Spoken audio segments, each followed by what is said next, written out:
nga po sa mga balita ngayon, nakakabahala dahil ito pong tagtuyot na to, nagdulot na ng tinatayang halos 6 na bilyong piso na po ang pinsala so far no, sa agrikultura po sa Pilipinas. Yan po ang inanunsyo ng Department of Agriculture.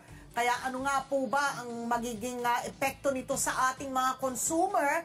Dahil inaasahan na po natin na dahil sa tagtuyot na yan at dahil sa agricultural damage, ay bababa po yung ating produksyon, ano? Yung yield po, lalo na po ng bigas. At kapag mababa po ang produksyon, mababa ang supply, mataas ang demand, tataas na naman po ba ang presyo? Ano po ba ang ating magiging solusyon dito? Kasama na po natin sa ating linya via Zoom. Si Ginoong, from the Federation of Free Farmers po, si Ginoong Raul Montemayor, siya pong National Manager. Magandang umaga po, Sir Raul. Welcome back to ASPN. Good morning po, Ka Raul. Welcome back. Happy Friday. Opo. Good morning. Good morning. Mainit na umaga sa inyo lahat. Okay. Sige po. Okay, Sir Raul. Ito pong I'm sure this is expected to go higher pa. Pero so far, almost 6 billion na po ang tinataya po ng agricultural damage po sa bansa dulot ng El Nino, no, ng tagtuyot po. Ano po ang tulong ang nakailangan po ng magsasaka po ngayon? Dahil alam po natin, nakausap po namin si Ginoong Fermin Adriano, ang binibigay daw po ay binhi, at mga, parang he was describing it at almost like a band-aid solution. Ano po ang tulong ang kailangan po ng ating mga magsasaka ngayon? Well, ang talagang tulong sana nila tubig. No? Kaya lang wala na eh. Tagtuyot na, no? A lot of the preparation should have been done before dumating yung El Nino kasi alam na natin even last year na merong parating na El Nino. So dapat nag-invest na tayo sa mga water impounding, sa mga water harvesting, no? Unfortunately, parang hindi nagawa yun eh. Kaya at this point in time na walang ulan, useless magbigay ka ng binhi dahil hindi naman makakapagtanim yung mga magsasaka. Hihintayin nilang dumating yung ulan, hopefully this month or next month. No. Doon siguro dapat tulungan ng magsasaka para makapagtanim sila uli kaagad. So, Ka Raul, ito nga, no, sabi mo nga, dapat tubig sana, na dapat sana may preparation tayo since last year. Sa mga mas progresibong mga bansa, like sa Amerika po, yung cloud seeding po, para dun lang po sa area po. Kung kunyari, ikaw po ay may-ari po ng ektarya ng lupa na natutuyot po ngayon. Posible ho bang mag-request po ho ba dyan sa Pag-asa ba yun, na mag-cloud seeding pa, para po talagang medyo maulanan at hindi po masyado masira ang ating mga tanim? Yes, well, isang option yon, pero may mga pag-aaral na it is not cost-effective, no? Unang-una kasi, for cloud seeding, kailangan may clouds. Yes. No? So, kasi yung ginagawa nila, hinahaluan nila ng asin yung mga ulap para medyo bumigat yung moisture, then babagsak siya as ulan. No? So, kailangan may ulap muna. And then, pangalawa, ang problema sa agriculture is when you cloud seed certain areas, hindi ka sigurado na yung ulan ay papatak doon sa lugar na gusto mong matubigan. In fact, there were cases in the past na nagalit yung mga magsasaka ng tobacco sa Ilocos dahil nung nag-cloud seeding, imbis na umulan sa may palayan, sa kanilang lugar na tumama yung ulan, nasira yung mga tanim nilang tobacco. No? Mali. So it's a little bit touch and go pagdating sa cloud seeding. And given yung extent ng El Nino, it's not enough. Definitely not enough. Nako. So ito is Secretary Francisco Tiu Laurel on the right track kasi lumabas din ang balita that he's seeking to almost more than double, no, yung budget ng Department of Agriculture dahil gusto niya maglaan talaga ng ito 93 billion for post-harvest facilities para nga po mabawasan yung tapon ng rice and corn, yung rice and corn wastage at around 1.2 trillion naman para sa irigasyon ng additional 1.2 million hectares. So natutuwa tayo, is he on the right track na talagang ito na talagang infra ang gusto talaga niyang pagtuunan? Historically, yung infra, hindi yan nabibigyan ng funding support in the past. No? Yes. Kaya there is some logic to that dahil encourage sa magsasaka na magtanim. Pero yung dagdag niyang kinikita o dagdag niyang inaani, nasisira lang dahil hindi napapatuyo at nabubulok lang. No? Parang sayang yung effort natin. So I think that is one area where we should really invest, yung drying, yung storage, at ayusin na rin yung marketing infrastructure. Kasi ang nangyayari ngayon, napakamura ang bilis sa magsasaka, pero napakamahal ang binabayad ng mga consumer para sa pagkain. There is a big problem in between. Part of the problem is marketing infrastructure. Oo. Karaol, nakalimutan ko na po sino nakausap po namin, pero ang isa pang suggestion po nila ay magtayo na po tayo ng additional dams. Ang mga dams ho ba, mas kakailanganin po natin kesa po dito sa mga water, of course, kailangan natin ng water impounding at saka water harvesting na para hindi po sayang ang rainwater.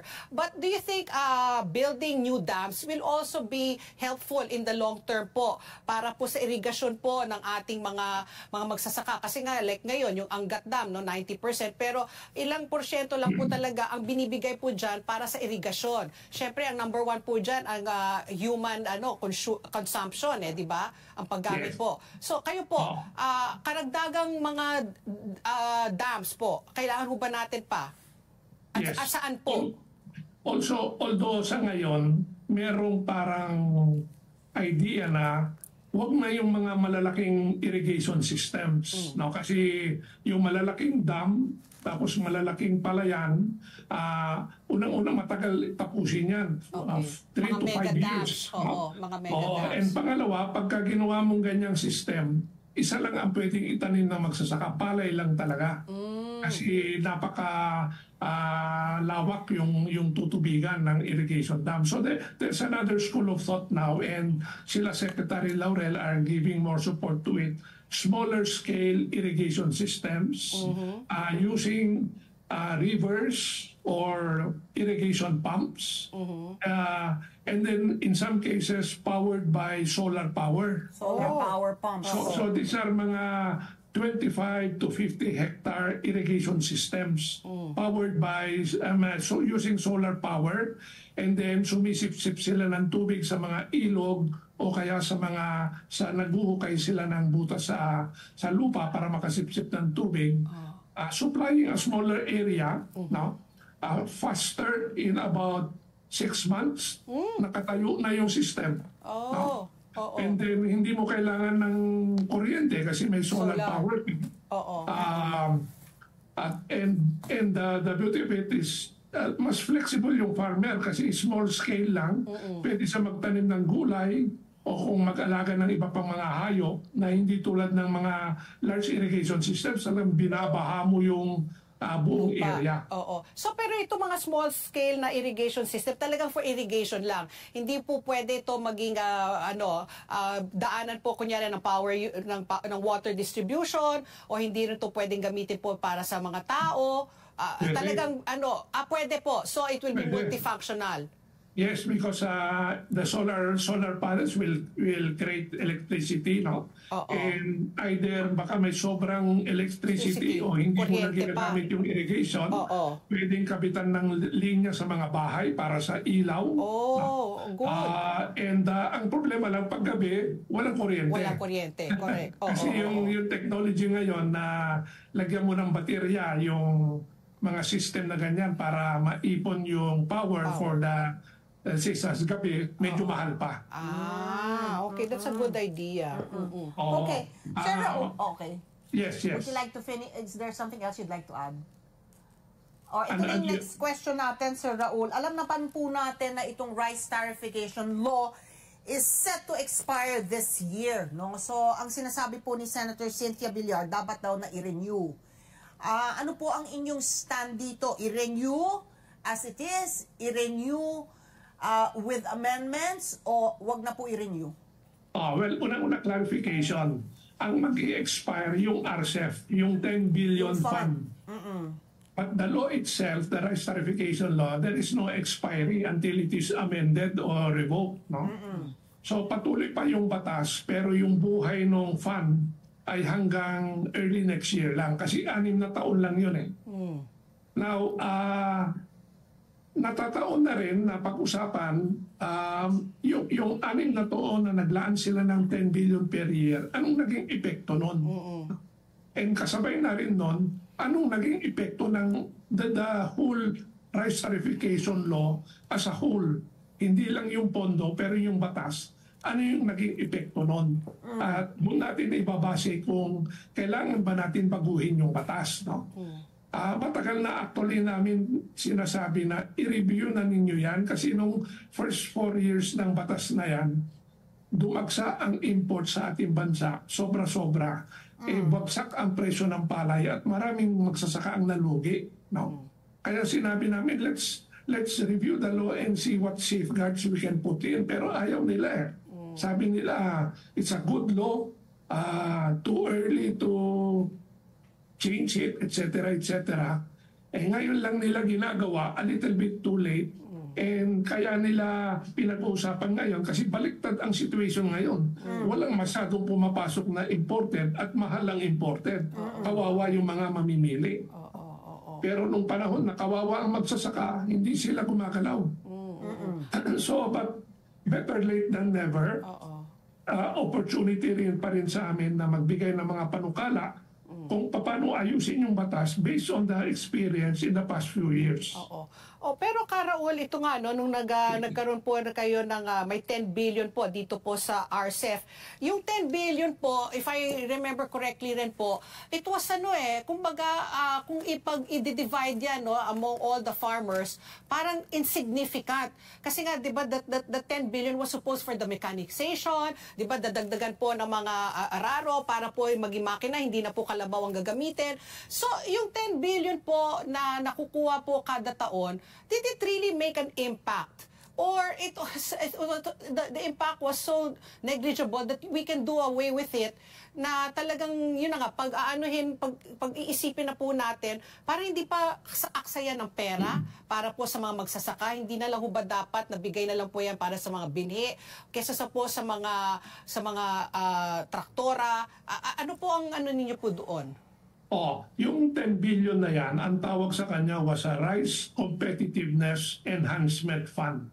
Competitiveness Enhancement. No? Kasi nung binuksan nila yung merkado sa mga imported, ang sabi nila, hindi makakalaban yung mga local farmers natin dahil mas mura yung imported. So gamitin natin itong pondong ito para palakasin natin ang ating mga magsasaka, pababain yung cost of production nila para pwede silang makapag-compete sa imported rice. That was the whole objective of that fund. No? Didn't happen. It didn't happen. There is maybe the fund was too small. They were too ambitious, no? Or even the design of the RCEP was a little bit defective. Dahil ang nangyari sa RCEP kasi, kumbaga sa restaurant, hindi pa dumating yung consumer nila, yung kakain, niluto na nila yung ulam. Tapos 4 na klaseng ulam lang ang pwede. Machinery, binhi, pautang at saka extension. Pag may pumasok na customer at sabi, ang gusto ko abono, sasabihin nung kwan, ay sorry, wala po kaming ganyan sa menu. Kaya hindi tumutugma. Dahil nga niluto yung ulam bago dumating yung kakain, most of the time, hindi tumutugma yung programa dun sa actual na pangangailangan sa isang particular na lugar. No?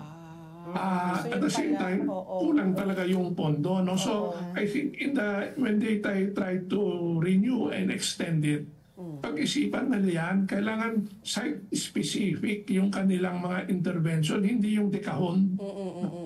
Flexible. Balik ko lang, Sir Raul. Flexible. And then addressing yung particular situation. Let's say, in one area, wala naman problema sa binhi. Marami naman nagsusupply ng mechanization services. Ang problema nila, tubig, irrigation. Ganun dapat ang response. No? Ba't ka pa magbibigay ng makinarya? Dan ang dami na. No? And yung mga implementor, ang report nila is how many machines did they give out wala po silang masyadong report anong naging epekto ng makinarya yan sa cost competitiveness ng farmer. Yeah. Halos wala po yung ganong analysis eh. Sir Kaya, Raul, ibalik ko lang yung discussion sa amendment sa rice tarification law. Dahil sinasabi po ni House Speaker Martin Romualdez, inaasahan na mapapababa po ang presyo ng bigas by 10 to 15 pesos by June. Kung aamyendahan ito and allow NFA once again to be able to i-reinstate yung regulatory functions ng NFA. Kasama na dyan yung kapangyarihan na makapagbenta rin ng bigas sa pamilihan para yung ating mga mamimili po ay makabili ulit ng NFA rice. Pero lagyan lang daw ng mga safety net, mga safeguards dahil alam naman po natin na historically ang nangyari daw sa NFA, I'm quoting them, yung corruption po ng NFA kaya inalis po sa kanila yung kapangyarihan na mag-import at lahat. So itong amyenda po na ibalik sa NFA po yung kapangyarihan na yan, ano po ang stand nyo dito? Tignan din mabuti, no? Kasi the situation in the past, noong malaki ang kapangyarihan ng NFA at may monopolya sa importation, masasabi rin natin na hindi rin yun ang perfect situation dahil napakalaki ang lugi ng gobyerno at maraming mga nangyaring mga hindi ka nais-nais, no? Mga corruption, mga palusot, etc.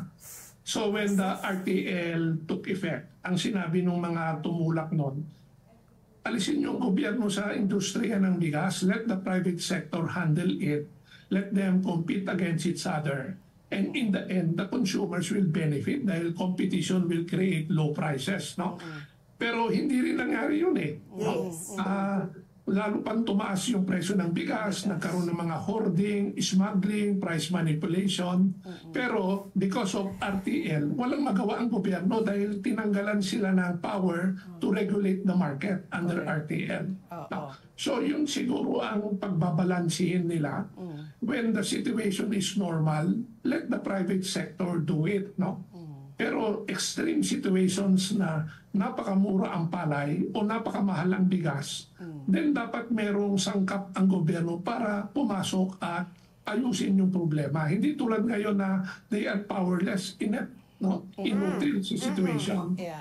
But the government should intervene only in those extreme situations.